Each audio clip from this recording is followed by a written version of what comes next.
Et puis il y a Maurice Pochettino, qui m'exaspère. Mais qui m'exaspère depuis le début, avec sa tête de triste, cette tête de je m'en fous.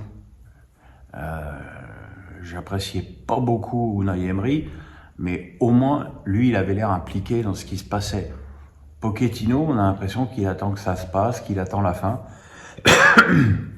et que finalement, voilà, il répond à côté dans les confs de presse, il a jamais dit un truc intéressant.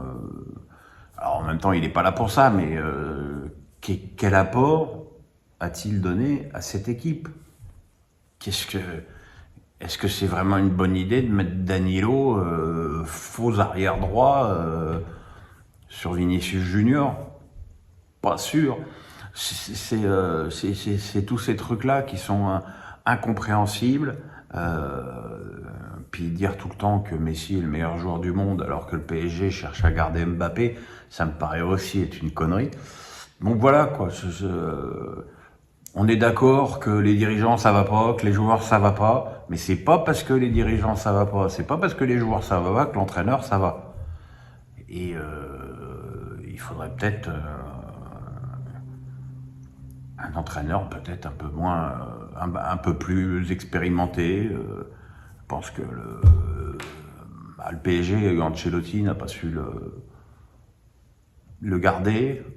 Il y avait Laurent Blanc qui pour moi s'est joué le PSG comme on l'a jamais revu. Donc voilà quoi. Quel est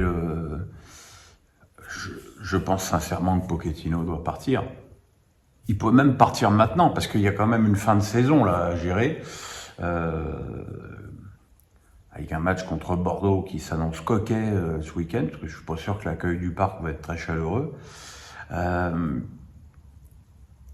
n'y a pas d'enjeu, 13 points d'avance. Il faudrait vraiment que le PSG bazarde la fin de saison pour qu'il soit pas champion. Il ne manquerait plus que ça d'ailleurs.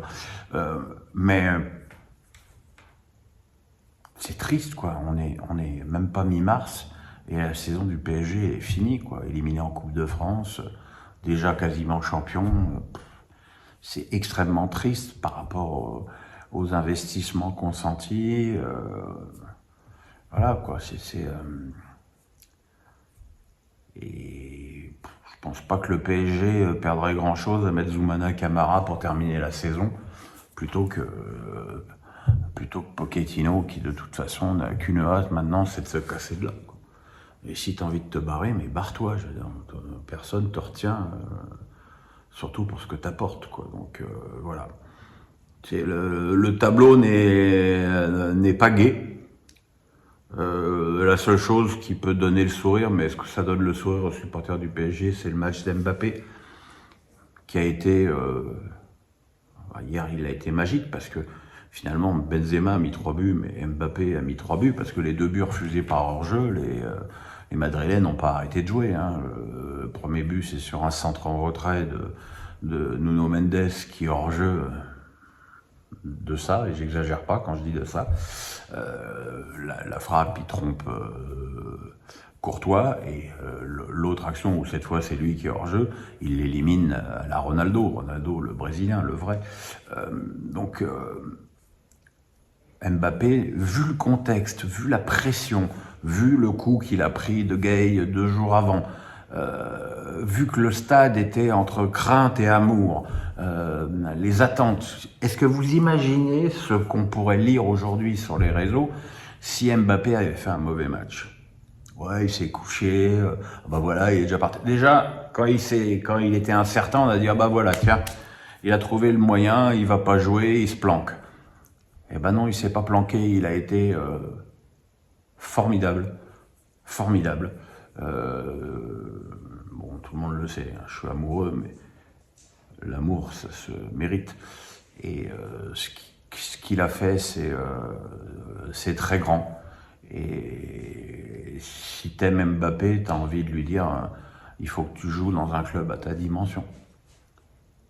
Alors voilà, ça dépendra du recrutement du PSG, mais Je suis bien, hélas, persuadé que ce PSG de l'année prochaine sera sans Mbappé, mais c'est de leur faute.